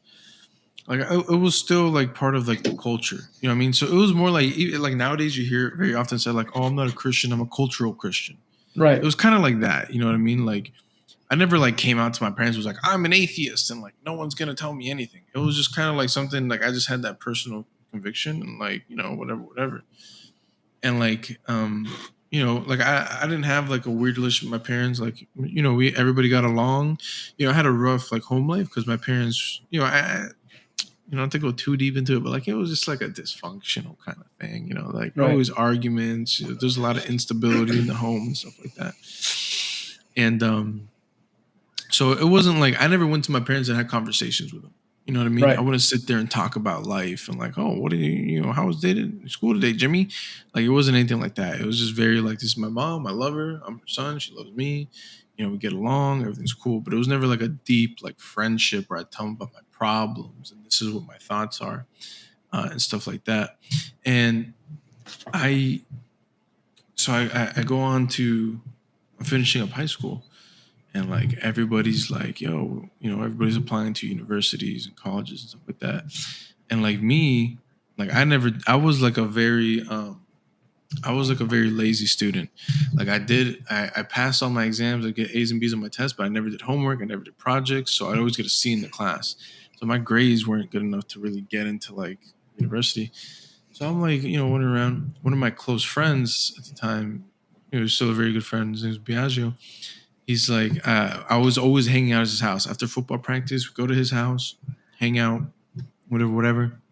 His parents were very very influential, and his mom one day asked me, he's like, "So Ernesto, what's your plans after high school?" And I was like, "I don't know." I don't know. They're like, "Well, we have a house up in Tennessee. Like, if you want, you can go to school up there and like take care of the house and like you can live there." I was like, "I'd say less." I was like, "Sounds good to me." So I turned 18 July 25th. 2 days later, I moved to Tennessee, like on my own. Like I left my parents' house. Like I just told them like a few months before, like, "Hey, I'm moving to Tennessee. Like that's my plan. I want to go to school up there, whatever." And then my mom's having a whole fit about it. She's like, "Oh, why are you gonna leave me?" Like all this other stuff. Yeah. I was like, "I gotta do it, moms. I gotta do it." So I leave 2 days after I turn 18, and I moved to Tennessee and I started going to school up there. And school's going cool. I get a part-time job. I'm working. I'm like religion, faith, the Bible, this, that. None of that is like on my mind. And I'm living my life. Everything's cool. Going to school, I'm working, whatever. Everything's going well. And then like about a year in, this is when it starts to get a little wild. A year in, my first summer break in college, for some reason or another, I get this urge to want to try weed, right? Yeah. And I grew up in South Florida. Everybody smokes weed. At my high school, I kind of went to a ghetto high school, but in my high school, if you were late to class, you would give weed to the security guards and they would let you in. The principal was the plug. That's how it was in my school. So it was like everybody did weed, but I never did any drugs. I was like, keeping it kosher all the time. And like, I'd be like, crack is whack. And like, that's one thing my mom instilled in me. She's like, "Don't you ever do drugs. Like, drugs are bad. Don't you ever do them." And I was like, yeah, I'm never doing them. But for some reason, I was like, yo, I kind of want to try weed. Like, it can't be that bad. So I hit up my friends and I'm like, yo, I'm going to be back home for the summer. Like, I want to try this weed thing. Like, all right, we got you. So go. Do. And I go and smoke weed for the first time. And I remember this like it was yesterday. We go in my friend's car. Not to get too graphic out here because some people will start freaking out like, "Oh my gosh, it's weed talk." But I'm just being honest. Like, this is how it went.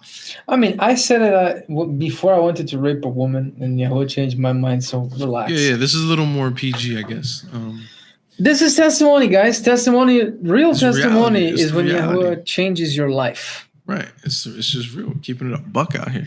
Yeah. So I go. We go in this. We pull this guy's. Pull my friend's car. We go. We do this thing called hot boxing, which means you smoke in the car and you fill the car with smoke so you can get ridiculously high. So I go, do this, we hotbox this guy's car and I get ridiculously high for the first time ever. A weed sauna. Whatever. And I get high. I was like, oh, that was really fun. And then like I only did it that one time and the summer ended and I go back to Tennessee for school. And at that point, I just start, I don't start smoking a lot. I start smoking every once in a while, like once a month. Weekend, something like that.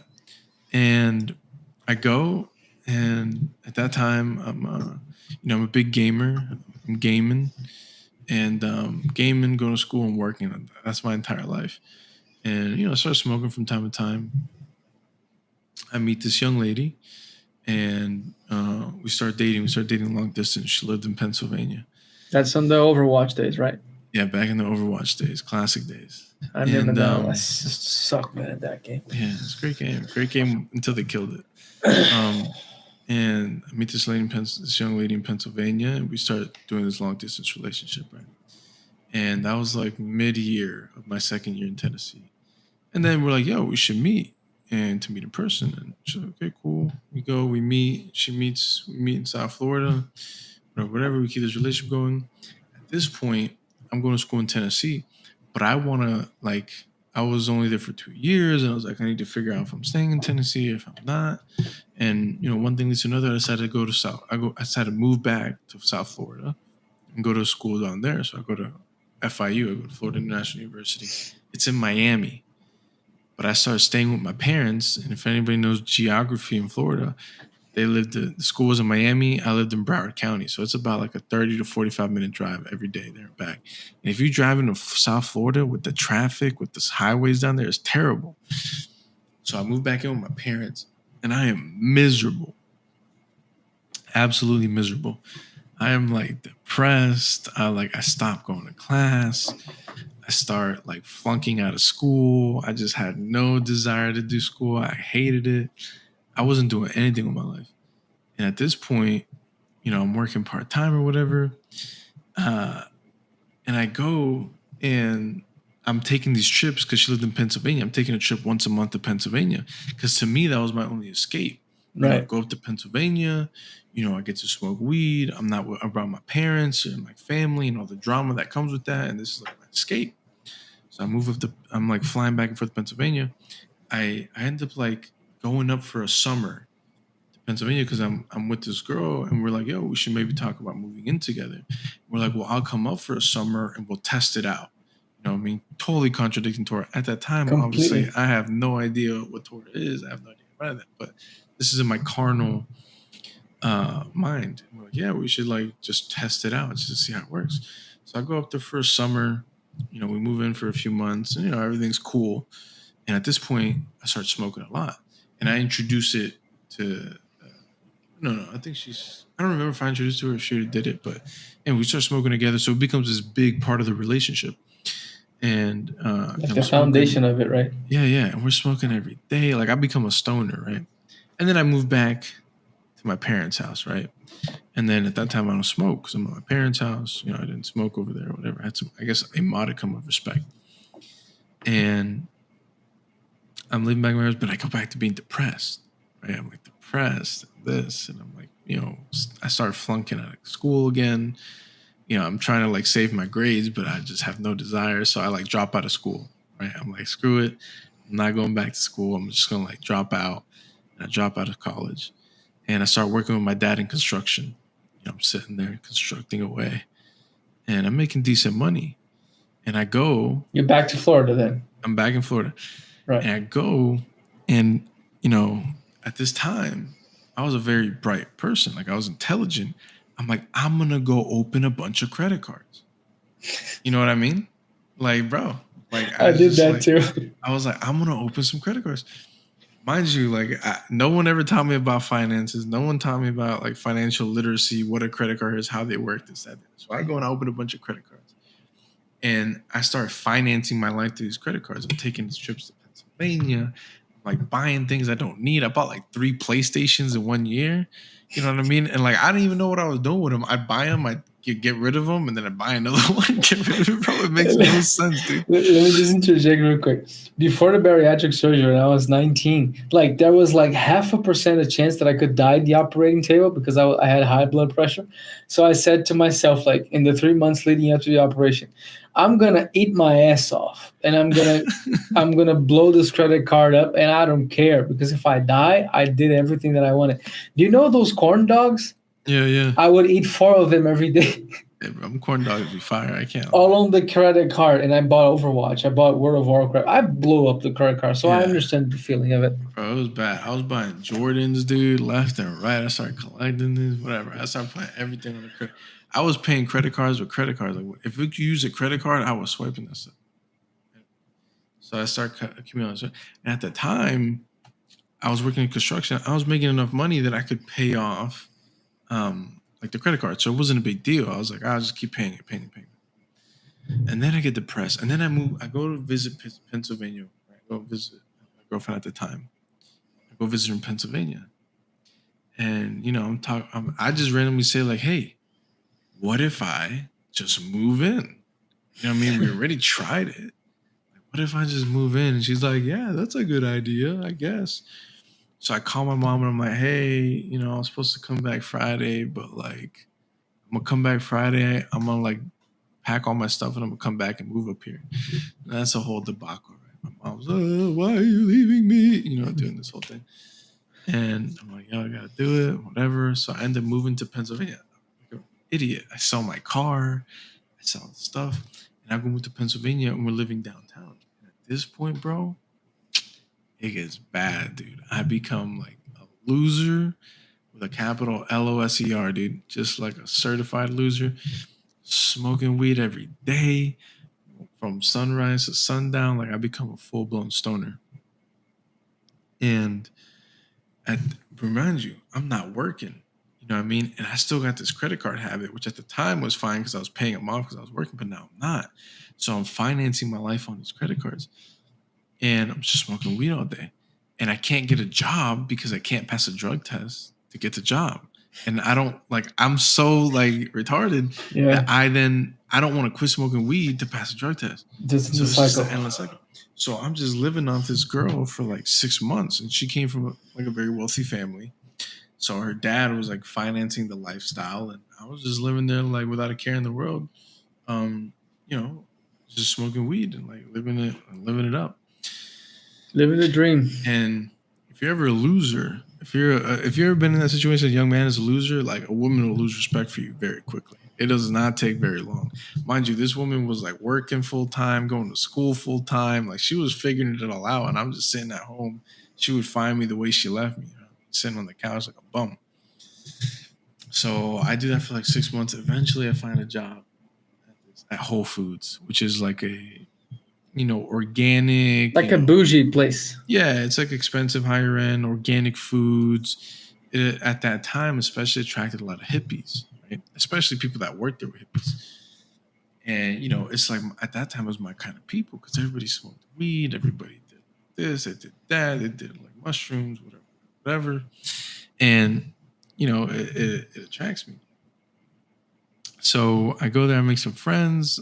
The guy I start buying weed off of, he's telling me about like psychedelics and stuff that he does. Right. I was like, oh, that sounds very interesting. And I've been smoking weed for so long, built up a big tolerance. So I wasn't really like getting what I wanted. Feeling it anymore. Yeah, I was trying to get hit. So he starts talking about, he's like mushrooms. All right, well, like, I'm kind of interested. He's like, all right, man, come by my apartment and I'll let you try them for free. It's like these mushrooms, chocolates or whatever. I was like, okay. So I go one day after work. He gives me these mushroom chocolates. Nothing happens. I'm like, yo, this is weed, whatever. Yeah. He's like, all right, man, look, we're coming up on music festival season. All right, when that happens, there's LSD all over the place. I'm going to get some good LSD. I'll let you know when I get it. And I'll sell you some for a good price. I said, okay, say less. So a little bit of time goes by. And I start researching into like psychedelics. And there's this thing, if hopefully other people haven't gone through that experience, but if you have, there's this thing called an ego death when you do psychedelics.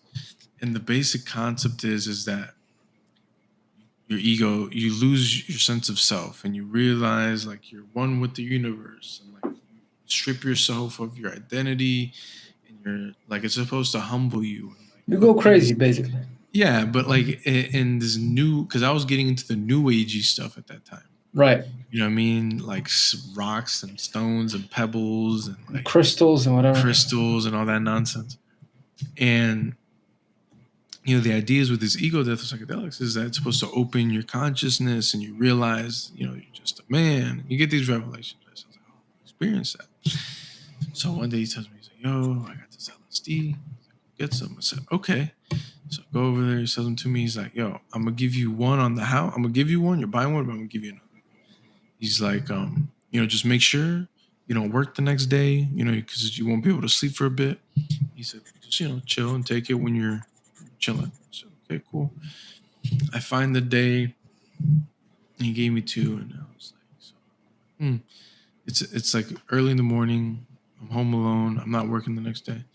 I go and I'm like, okay, well, I have these 2 tabs of acid of LSD. And I'm like, well, I'm a bigger guy. I should probably do both. So I pop both of them, right? And, this is, again, as you can see at that time in my life, my train of thought, my ideas were just amazing. Okay. And I take this LSD and I start tripping. You know what I mean? I'm like, I'm gone, dude. Like, I'm like in my living room. High as a kite. High as a kite, bro. I'm pacing around my living room. I'm in my underwear. Like, it was like one of the worst experiences of my life. Dang, man. Terrible trip. Can you describe Can you describe the? It's It's Like, what made it bad? bro, I lost all sense of time. Like you go look at the clock right now, you know what time it is, right? Like, look, it's right here right now. It's 11:12. I could, when I was on LZ, I look at the time. I don't know what time it is. You don't feel time. It's like this.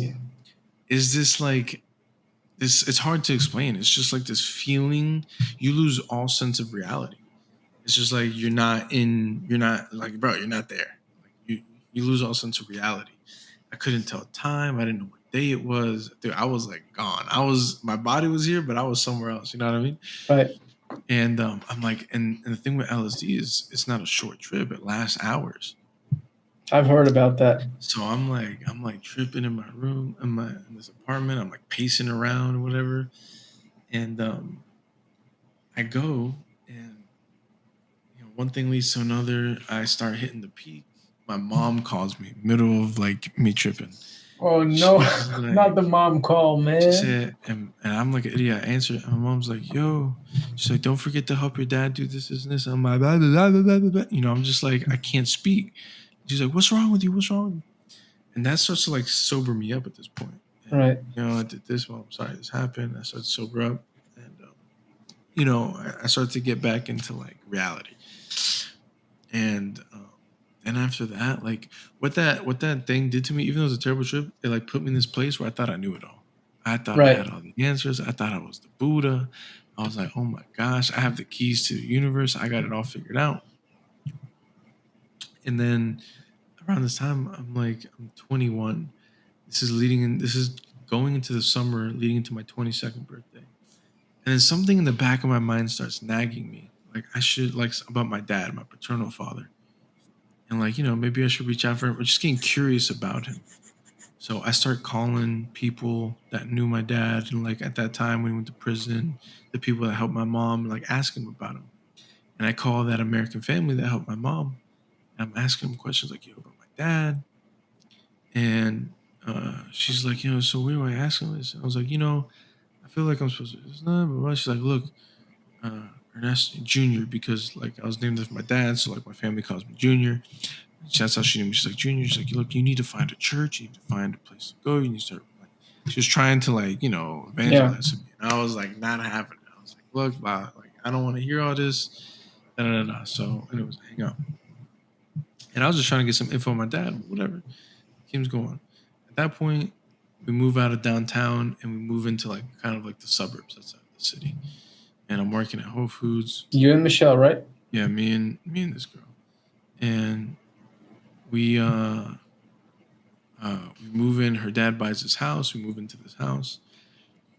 And I quit my job. I get another job. And then I was like, oh, I want to try mushrooms. Psychedelic mushrooms. So I didn't learn my lesson. I go and I buy mushrooms. I buy a bunch of mushrooms. And we're supposed to take it on this camping trip. Go on the camping trip. One thing leads to another. We don't end up doing the mushrooms. Thank goodness. Thank Yahuwah that we did not do the mushrooms out there. Because I probably would have freaking, who knows what would have happened out in the middle. Burnt yourself in the middle of a bonfire or something. Getting eaten by a bear. So I go and we go on this camping trip. Doesn't work out. So we come back home. I have a couple of days. So I was like, hey, we still have those mushrooms. I kind of want to take them. So I take them. And take them together. I didn't want to give her too much because then if she's having a bad trip, it's just going to be bad for everybody. So I take my full dose and half of her dose. So I take a dose and a half. And I was already taking a big chunk. So again, if you guys have been following the story, you know where this is going. Right? You flew through the stratosphere. I flew through the stratosphere. I am cooked again, but this time it was different. It wasn't anything like the LSD. At this time, I was completely cognizant. I was aware. I was conscious. And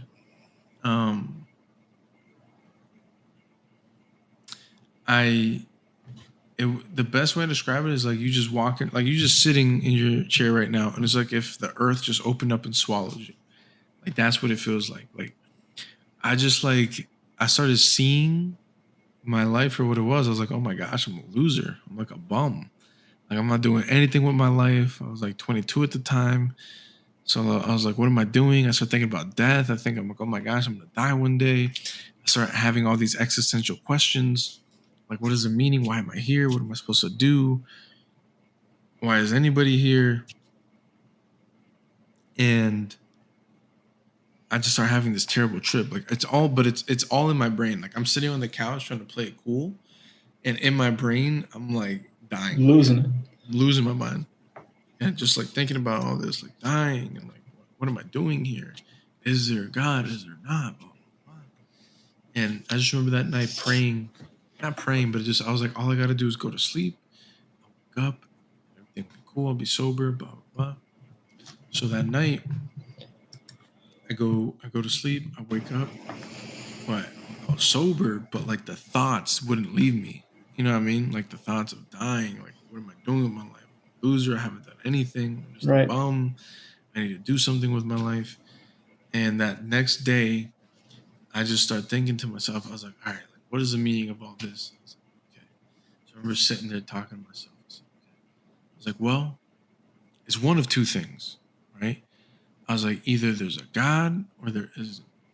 And I said, if there isn't a God, well, there's no point in researching that because it's not going to get you anywhere. Like you just live, you die one day, just have fun until you're not here anymore. I said, or there is a God, and there's got to be some way to like communicate, to talk to it, or develop a relationship, somehow to interact with it. I said, all right, I'll investigate that. So I go to the library. I get all these like books and these documentaries on world religions, and I start looking into Buddhism, into Islam. It's not like I did like a 20-hour study of each, but I just started looking into them. Like, what is the premise? Right. And none of them were really attracting me. Now, during all this time, this feeling of getting more information on my dad is like nagging to me. It's like starting to bother me more and more. It's coming up to my conscious mind more and more. And I go and I'm doing all this research. I'm watching all these YouTube video. I find this weird Indian guy on YouTube who's like one of those like monks or whatever, like preaching on YouTube. I start listening to him. I was like, this is weird. This isn't for me. And this whole time, I haven't even paid attention to the Bible because I thought I had like the preconceived notion. I was like, oh, I've been to churches and it's just Christianity. And right. It's not like, it doesn't really make too much sense to me. But this idea of like reaching out to my dad keeps popping up in my mind. So I was like, one day I just said, screw it. Like, I'm going to just like get his number and I'll reach out to him. Right. I get his number and I call him one day. And I set up a time to call so we talk. First thing this dude, I haven't spoken to this guy in 22, 23 years. I haven't spoken to him my entire life. That was the first contact you ever had with him? First contact I ever had with him. The first thing he starts talking about is his faith. Doesn't say like, hey, happy birthday, how you doing, where you been, what you been up to. He just starts saying like, hey, I just want you to know, like, like I'm a Nazarene Israelite. Shabbat, I do this. It's a big part of my life. This is what I've done. It kind of shares his testimony. I was like, oh, okay. I was like, that's really cool.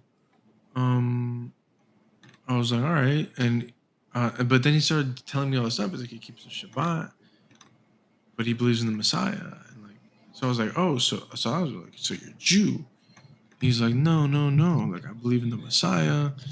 We just believe that in honoring the Torah, we believe in, that the Messiah still came. So he started explaining this stuff. And I was like, I've never heard any of this. Like, this doesn't make sense. And he's like, well, it's in the Bible. I was like, what do you mean? He's like, well, go buy a Bible, any Bible, and just start reading it. Start with the gospel. Or no, he told me to start reading it. He even told me where to start. So I was like, okay. So I go to a bookstore. I buy a King James Bible, and I start reading Genesis. I go to the Torah. I was like, I don't know what's going on in here, dude. There's like 30 different names. This guy begat this guy. There's this city. There's this thing. Abraham. 12 tribes, Exodus to this. I was like, I don't know what's going on. And there's this dude, like the serpent and the dragon. And I was like, what is this? An apple. It felt like I was reading gibberish, bro.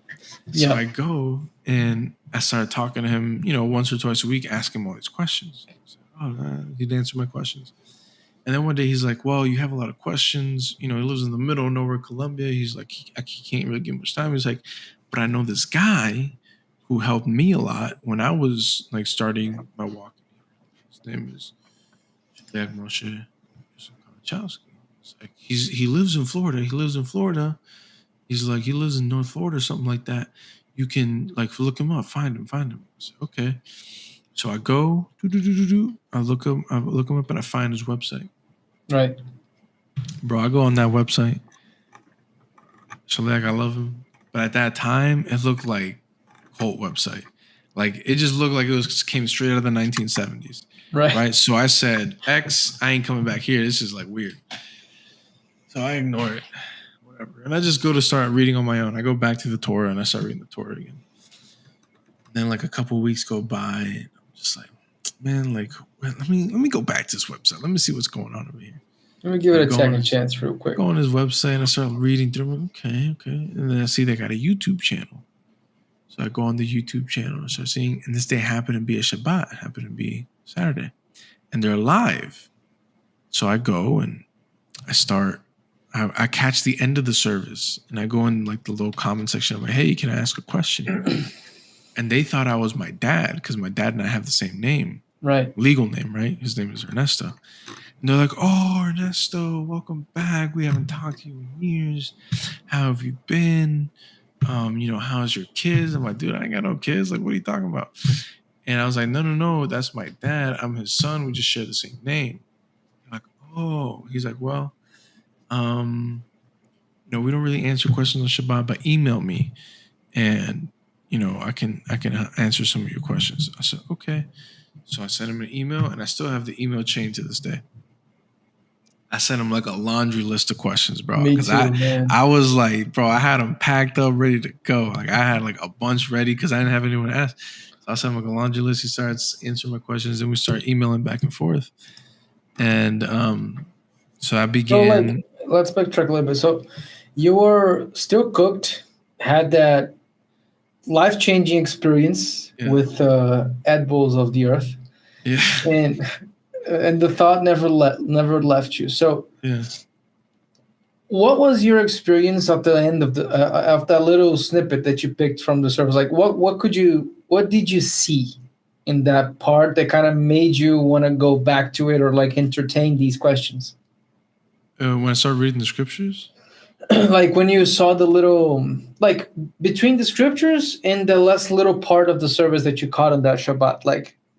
How did that strike you? I don't know if you saw, a good length of time to have an impression. I literally caught the end. It was like the last 3 minutes of the service. No, right. So I didn't get to see any of it.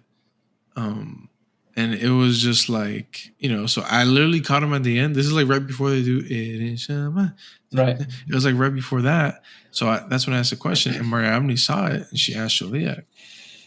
And he's like, but I ended up, he's saying, we don't normally answer questions on Shabbat from the chat, but like, okay, go ahead. I guess I had some favor because of my dad.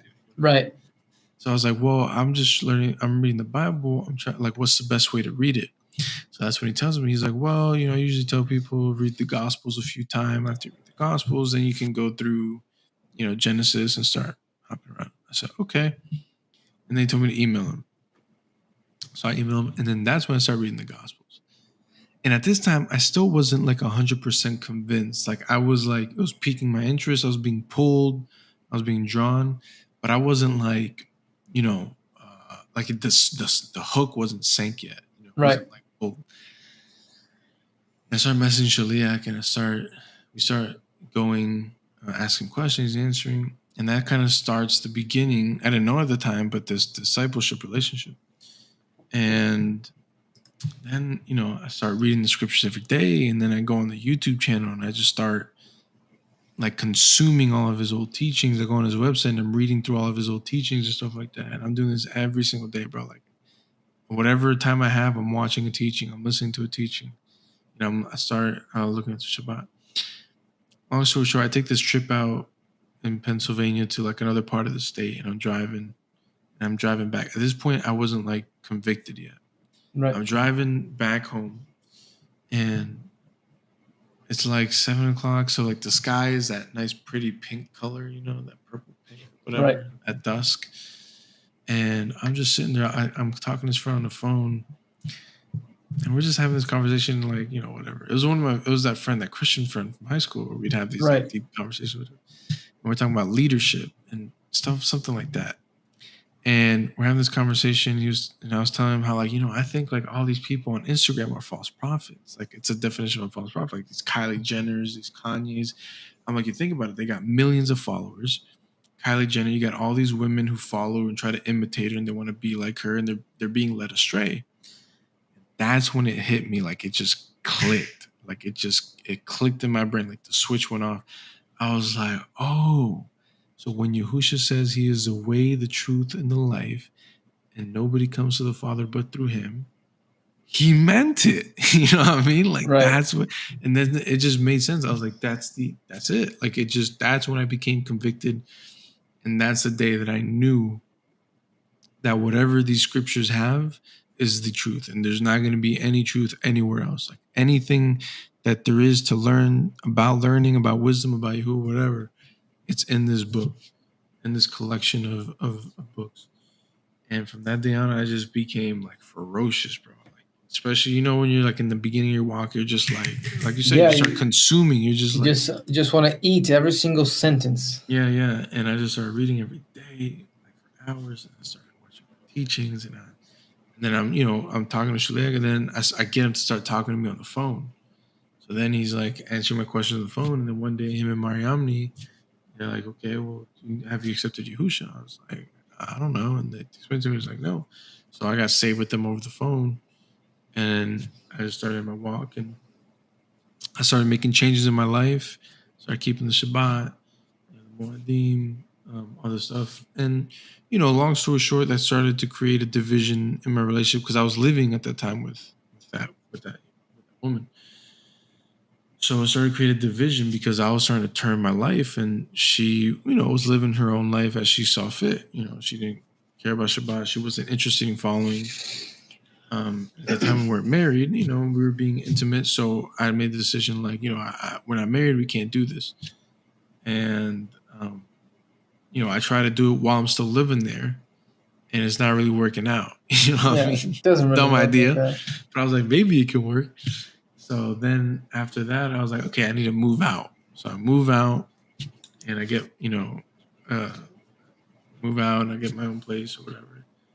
And, I'm like, okay, now that we're living in the same house, like it's, still ended up like succumbing to all that. And, then we break up, and it just becomes like this messy relationship because I'm trying to follow Yahusha, but being in that relationship was pulling me back. I had the savior complex. Like, I got to save her. And everybody has in the beginning. But it was an unequally yoked situation. I was being a hypocrite. I was still like learning, and I didn't know what I was doing. I wasn't being a good example. It was just a mess altogether. So we break up. And I'm like, Shaliak starts saying, hey, you should start praying about, moving to Goshen and be here. And I was like, yeah, I'll pray. Like, I'll pray. And then the Zoom meeting started, that's when we meet.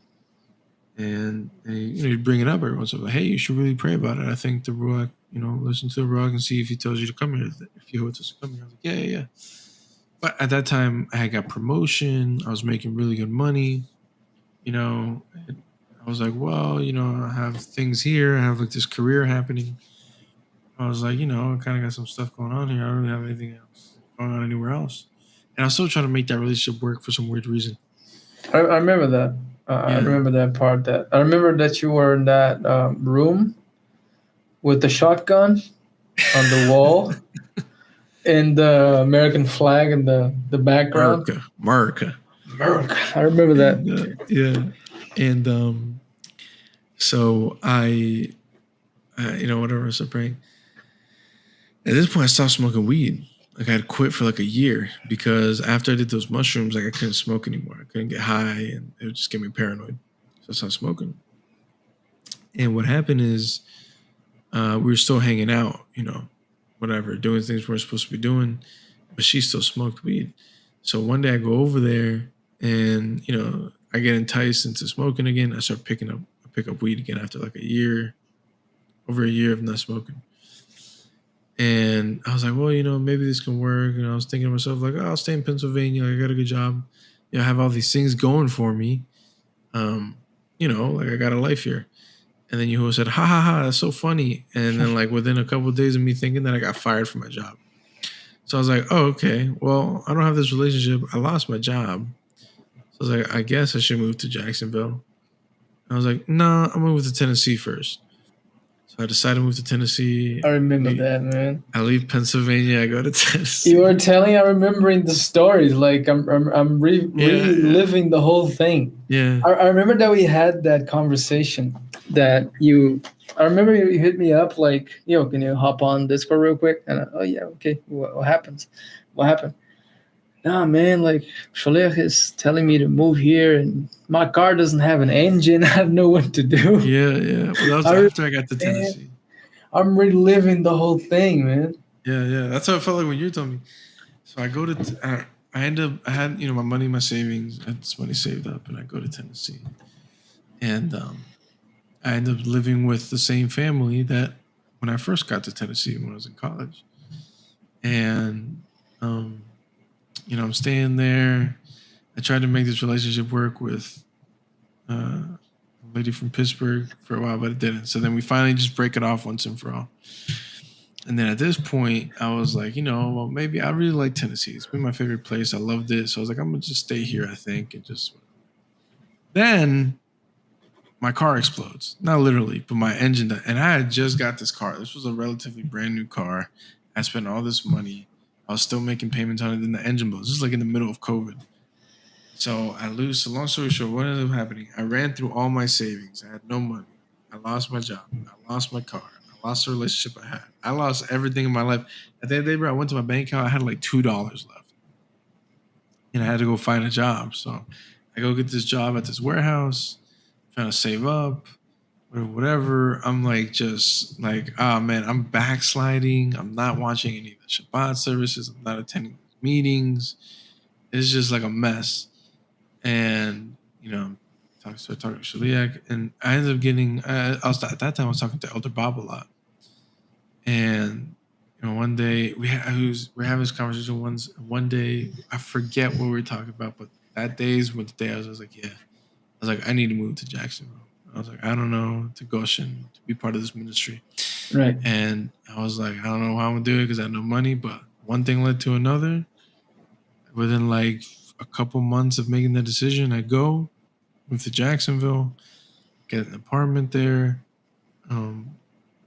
And with the help of Colette, I don't know if she's still in here, but she ended up moving to a different place. So I took her over her apartment, and I'm working there. And then I started being part of the community. And that was 5 years ago. No, not 5 years ago. I think it was like 2-3 years ago. Oh yeah, 4 years ago maybe. 1, 2, 3. Yeah, about 4 years ago. And just been in the community and doing some little things here and there for Shaliak on the property. And then he asked me to stop helping him with the stream, just like running the computer and stuff. And eventually, and then there's like this weird thing with this one chick that happened, another disaster. Thank praise Yahuwah that didn't work out. Because that was about to be a mess and a half. Yep.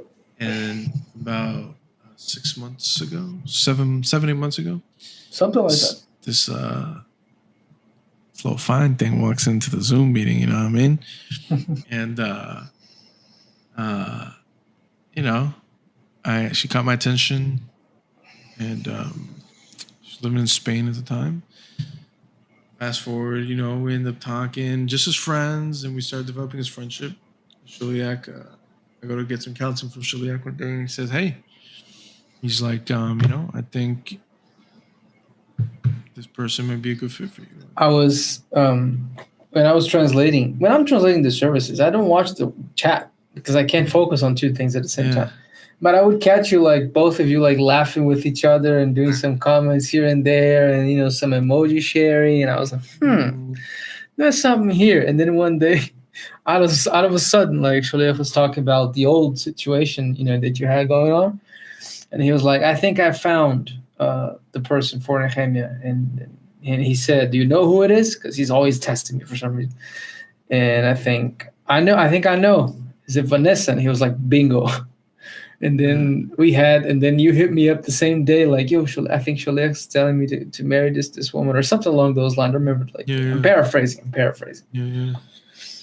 And So we met via the Zoom meetings. I took a little trip, a little vacay out, picked her up, and we got married recently, a month ago. Not that long ago. No. Already? Yeah, it's been. Yeah. So I got my wife, and praise Yahuwah. That's, I guess, the gist of it. Baruch Hashem Yahuwah. Yeah, I Baruch think we Hashem. left a lot of things out because We'd be here on that. I mean, like, small in details, but the yeah. the main narrative, the great scheme of things is out, but like, and also the memory escapes a little bit. I don't know if it happened to you, but when I got saved, like the next day, I didn't recognize myself, and I couldn't remember like a lot of the facts of my life. They ran away from me, like literally. Yahweh kind of wiped my memory clean in a few aspects of it. Yeah. For instance, I didn't remember what I liked. Like I returned, these memories returned to my possession years after. But it felt like Yahweh was trying to protect me not to go back instantly, because I didn't I remember having this Shabbat morning before I went on YouTube to watch the service, because Shole had told me to do that. I went to the bathroom. I used to live with my mom and my dad at that point. I went to the bathroom to brush my teeth, and I was like, I got scared because I didn't recognize myself in the mirror. Like I didn't know what I liked. I didn't know how my speaking voice was. Like I didn't know how to behave in my body. I was like, what is this, man? Yeah, I didn't go through that personally, but what I did go through is people around me saying I wasn't the same. My mom told me the same thing. And I'm over here like, bro, I'm the same person. Like, what do you mean? It's like, yeah, I'm different, like in certain aspects, but like I'm not, in like that aspect. But no, it was it's very, I feel like in your walk, you should. I think we've talked about this before, maybe not in the podcast, but like in your walk, you should be able to look back and see the progress. Like you should be able to see who you were 5 years ago, and it should not be the same person you are today. Yeah, willing is for the better. Yeah, like you should see these things that Yahuwah has done in your life, because you don't start off as this perfect work. Like first of all, the race doesn't end until you're in the New Jerusalem, till the resurrection, spiritual resurrection, right? So, but over the course of your life, you should be able to look and see like these. It's almost like milestones, these episodes. Like I didn't keep the Shabbat, now I do. I wasn't part of this community, but now I am. I wasn't, I suffered from this and I struggled with this, but I've overcome these things. So it's that's something that's really cool to look at, and then like to think like how much, especially like in our position, right? I think we've talked about this numerous times. Is like we kind of just like I never been a part of a church. Like I mean, I know there's that time when I was like, but to me it doesn't count because I wasn't really part of it. I was just kind of there. Yeah. Like, and I didn't have much experience with like all these other religions, this and that. Like when I got saved, it was just been here. Like I got saved in this ministry. I'm being discipled in this ministry. I met my wife in this ministry. I got baptized in this ministry. Like everything has been a fruit. In my case, also like when I never understood that when I got here to this ministry to Yati, like I didn't know that churches taught anything. To me, a church was like a place that you go to feel good because people tell you affirmations like in good sentences. I never knew that in the church they taught anything, because like when I was younger, I was like a little boy. I would go to the church just to spend some time with my father, because like he worked a lot and we didn't have much time to spend together. And also because of the girls and because of hot dogs, because they would serve there. So these were the reasons that I went to the church. But I slept on the benches, on the pews and whatever. So I never had also like an experience in the church. I didn't. It was just like a self-help place in my view, Yeah. It was just this place I went to that I was bored. And like I only went because I felt like I had to go. And it took too long. And it took way too long. So yeah, it's been a blessing. Baruch Hashem Yahuwah. Just keep going, man, and just seeing what the next 5 years hold, and the next 20, 25. Yeah. Only Yahuwah knows. So. Amen. And that was it, folks. That was it. That was it. We appreciate you guys for sticking around. We haven't done a long one like this in a little bit. A little bit, yeah. So, I'm tired. I'm ready Me too. for some sleepy times. I'm sleep, man. I'm sleep. Hey, we appreciate you guys who stuck it out this long. Yeah, willingly he increases it or multiplies it. He sees fit. Man, Amen. if you get the chance, share this on social media. Share it on Facebook, X, Instagram, whatever you got. Just put it out there. Share with a friend. Let them know that we out here. Trying to, at least in this case, share our testimonies. But we'll be back to our regularly scheduled programming. We just want to do something a little different, add a little variety, a little spice. You know what I mean? Right. A little pepper in there.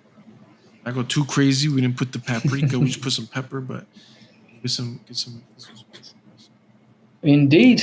And we probably we're going to plan to do some other stuff when we finish the other books. This has no limitations when it comes to creativity. So just stay tuned. I mean, that's a cliffhanger. Just stay here.